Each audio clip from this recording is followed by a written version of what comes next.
ಎಲ್ರಿಗೂ ನಮಸ್ಕಾರ. ಇವತ್ತು ನಾವು ಲಕ್ಷದ್ವೀಪ್ ಬಗ್ಗೆ ಮಾತಾಡೋಣ. ಯಾಕಂದರೆ ರೀಸೆಂಟಾಗಿ ನ್ಯೂಸ್ ಚಾನೆಲ್ಸಲ್ಲಿ ಮತ್ತು ನ್ಯೂಸ್ ಪೇಪರ್ಸಲ್ಲಿ ಲಕ್ಷದ್ವೀಪ್ ಬಗ್ಗೆ ಬಹಳಷ್ಟು ಚರ್ಚೆ ನಡೀತಿದೆ.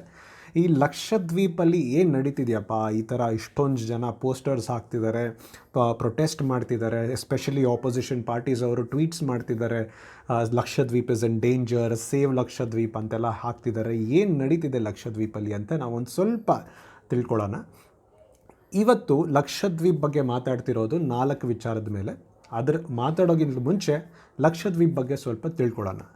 ಲಕ್ಷದ್ವೀಪು is composed of about 36 islands. Okay, ಈ 36 ಐಲ್ಯಾಂಡ್ಸಲ್ಲಿ ಬರೀ 10 ಐಲ್ಯಾಂಡಲ್ಲಿ ಜನರು ಇರೋದು.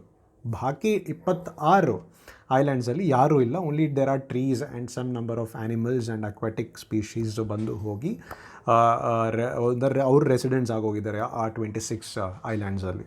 ಓಕೆ, ಇದು ನಂಬರ್ ಆಫ್ ಐಲ್ಯಾಂಡ್ಸ್ ಲೆಕ್ಕ. When it comes to the number of people who are living on the type of people living there ಯಾರಂದರೆ, ಟೋಟಲ್ ಆಗಿ 65,000 people are living there in Lakshadweep as per 2011 census. ಈಗ almost 10 ವರ್ಷ ಆಯಿತು. So 70,000ಕ್ಕಿಂತಲೂ ಮೇಲೆ ಜನ ಇರ್ಬೋದೇನೋ ಅಂತ ಒಂದು ಅನುಮಾನ ಹಾಕ್ಬೋದು. Okay, so 70,000 people are residing there ಅಂತ ನಾವು ಅಂದ್ಕೊಳ್ಳೋಣ. ಓಕೆ, ಸೊ 70,000 ಪೀಪಲಲ್ಲಿ ಯಾವ ಥರ ಜನ ಇದ್ದಾರೆ? Almost 96% Muslims. ಆಲ್ಮೋಸ್ಟ್ 96% ಮುಸ್ಲಿಮ್ಸ್ ಇದ್ದಾರೆ.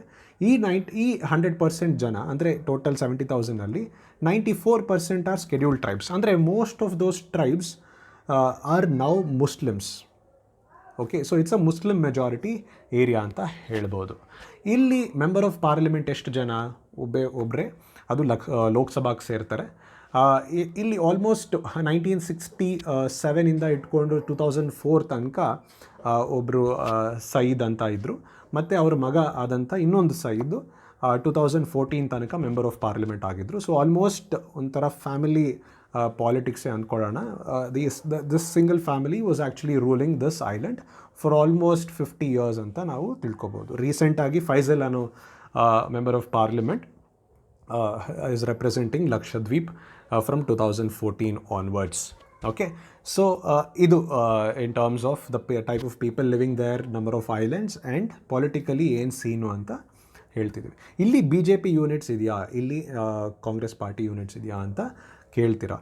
ಸೊ ಆಲ್ಮೋಸ್ಟ್ NCP ಮತ್ತು ಕಾಂಗ್ರೆಸ್ ಇಲ್ಲಿ ಮೆಜಾರಿಟಿ ಆಗಿರೋದು. BJP ಮತ್ತು ಕೆಲವು ಕಮ್ಯುನಿಸ್ಟ್ ಪಾರ್ಟೀಸ್ ಕೂಡ ಅವ್ರದ್ದು units and offices are located in Lakshadweep.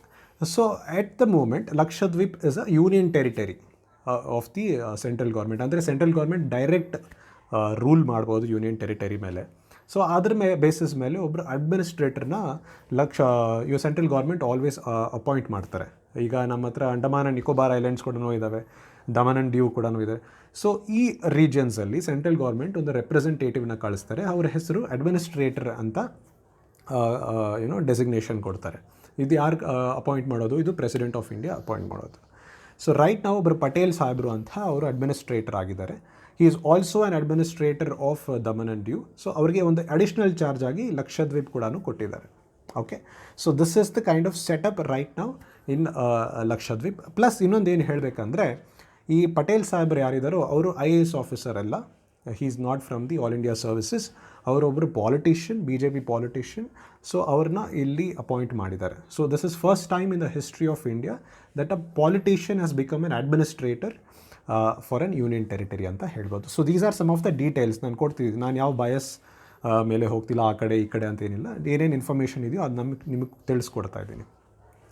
So 4 ವಿಚಾರದ ಬಗ್ಗೆ ಮಾತಾಡೋಣ. ನಾನು ಹೇಳಿದ್ನಲ್ಲ 4 ವಿಚಾರ. ಸೊ ಅದ್ರ 4 ವಿಚಾರದ ಬಗ್ಗೆ ಮಾತಾಡೋಣ.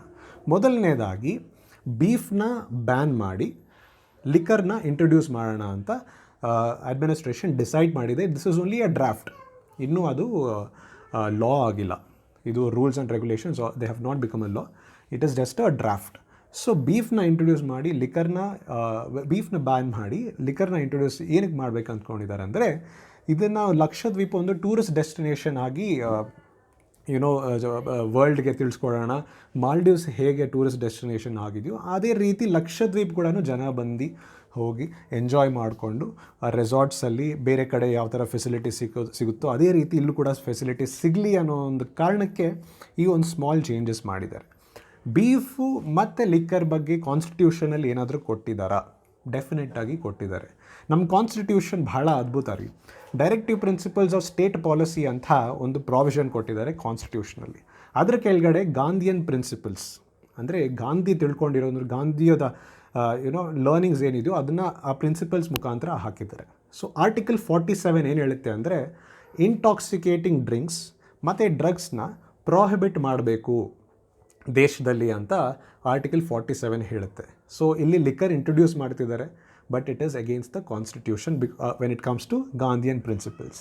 ಅದೇ ರೀತಿ ದೇಶದಲ್ಲಿ ಬೀಫ್ ಕೂಡ ಭಾಳಷ್ಟು ಸ್ಟೇಟ್ಸಲ್ಲಿ ಫ್ರೀಯಾಗಿ ಓಡಾಡ್ತಾ ಇರುತ್ತೆ. ಸುಮಾರು ಜನದ ತಟ್ಟೆಯಲ್ಲೂ ಕೂಡ ಬೀಫ್ ಇದ್ದೇ ಇರುತ್ತೆ. ಸೊ ಈ ಬೀಫ್ ಬಗ್ಗೆನೂ ಏನಾದರೂ ಇದೆಯಾ ಗಾಂಧಿಯನ್ ಪ್ರಿನ್ಸಿಪಲ್ಸಲ್ಲಿ ಅಂದರೆ, ಡೆಫಿನೆಟಾಗಿ article 48 categorically states that the state has to take all the measures to prohibit slaughter of cows, milch and draught cattle. Plus ಬ್ರೀಡ್ಸ್ನ ಇಂಪ್ರೂವ್ ಮಾಡಬೇಕು ಅಂತ ಪ್ರಾವಿಷನ್ ಕೊಟ್ಟಿದ್ದಾರೆ. ಬಟ್ ಯಾರೂ ಇದನ್ನು ಪಾಲನೆ ಮಾಡ್ತಿಲ್ಲ. ಬೀಫ್ ಅಂದಿದ ತಕ್ಷಣ ಸೆಂಟಿಮೆಂಟ್ ಬಂದುಬಿಡುತ್ತೆ, ಇಮೋಷನ್ ಬಂದುಬಿಡುತ್ತೆ, ತಟ್ಟೆಯಲ್ಲಿರೋ ಅನ್ನನ ಕಿತ್ಕೊತಿದ್ದೀವಿ ಅನ್ನೋ ಒಂದು ವಿಚಾರವನ್ನು ಸ್ಪ್ರೆಡ್ ಮಾಡೋದಕ್ಕೆ ಶುರು ಮಾಡ್ತಾರೆ. ಬಟ್ ಆ್ಯಕ್ಚುಲಿ ಕಾನ್ಸ್ಟಿಟ್ಯೂಷನ್ ಅಂದರೆ ನಿಮಗೆಲ್ರಿಗೂ ದೇವರಲ್ವ. ಸೊ ಅದೇ ಕಾನ್ಸ್ಟಿಟ್ಯೂಷನ್ನ ನೀವು ಹೇಗೆ you are misleading it and you are not obeying it ಅಂತ ನನಗೊಂದು ಪ್ರಶ್ನೆ, right? Both liquor and beef ಬಗ್ಗೆ ನಾನು ಹೇಳ್ತಿರೋದು. ಓಕೆ, ಸೆಕೆಂಡ್ ರೆಗ್ಯುಲೇಷನ್ ಏನಂದರೆ, ಯಾರ ಹತ್ರ ಎರಡು ಮಕ್ಕಳಿದ್ದಾರೋ, ಎರಡಿಗಿಂತೂ ಜಾಸ್ತಿ ಮಕ್ಕಳಿದ್ದಾರೋ, they will not be allowed to contest as a member for gram panchayat ಅಂತ. ಸೊ ಆಲ್ರೆಡಿ ಮಕ್ಕಳು ಇಬ್ಬರಿಗಿಂತಲೂ ಜಾಸ್ತಿ ಮಕ್ಕಳಿರೋವಂಥವ್ರು ಕಂಟೆಸ್ಟ್ ಮಾಡ್ಬೋದು ಅಂದರೆ ಡೆಫಿನೆಟಾಗಿ yes. But in future if somebody is having more than 2 children, they are not going to be allowed to contest as a member for gram panchayat ಅಂತ ಒಂದು provision ಮಾಡಿದ್ದಾರೆ. So ದೇಶದಲ್ಲಿ elections based on the number of children you have ಅನ್ನೋ ಒಂದು ಕಾನ್ಸೆಪ್ಟಿಗೆ ಬಂದುಬಿಡ್ತಾ ಅಂತ ಒಂದು ಪ್ರಶ್ನೆ. So that also has to be reconsidered ಅಂತ ನನ್ನ ಭಾವನೆ. ಯಾಕೆಂದರೆ everybody has to have an equal opportunity to contest an election, whether it is gram panchayat or whether it is the member of parliament ಅಂತ. ಇದನ್ನು ಏನಕ್ಕೆ ಮಾಡ್ತಿದ್ದಾರೆ ಅಂತ ನೀವು ಪ್ರಶ್ನೆ ಕೇಳ್ಬೋದು. ಮೇ ಬಿ ಪಾಪ್ಯುಲೇಷನ್ ಕಂಟ್ರೋಲ್ನ ಮುಂದಕ್ಕೆ ತರೋದಕ್ಕೋ ಅಥವಾ ಪಾಪ್ಯುಲೇಷನ್ನ ಡಿಸ್ಕರೇಜ್ ಮಾಡೋದಕ್ಕೋ ಅನ್ನೋವಂಥ ಒಂದು ರೀಸನ್ ಕೂಡ ನಾವು ತಗೋಬೋದು ಇಲ್ಲಿ. Okay, so those people who already have more than 2, they can still go and contest the Gram Panchayat, but it is only for those people who just who are yet to have children, and if they are going to have more than 2, they are not going to be allowed. This is still a draft regulation. ಇದು ಇನ್ನೂ draft regulation, preliminary ಸ್ಟೇಜಲ್ಲಿ ಇರುವಂಥ law. ಮೂರನೇ regulation ಯಾವುದಂದರೆ town planning. ಲಕ್ಷದ್ವೀಪಲ್ಲಿ town planning ಸಿಸ್ಟಮ್ನ ತುಂಬ ಚೆನ್ನಾಗಿ ಮಾಡಬೇಕು.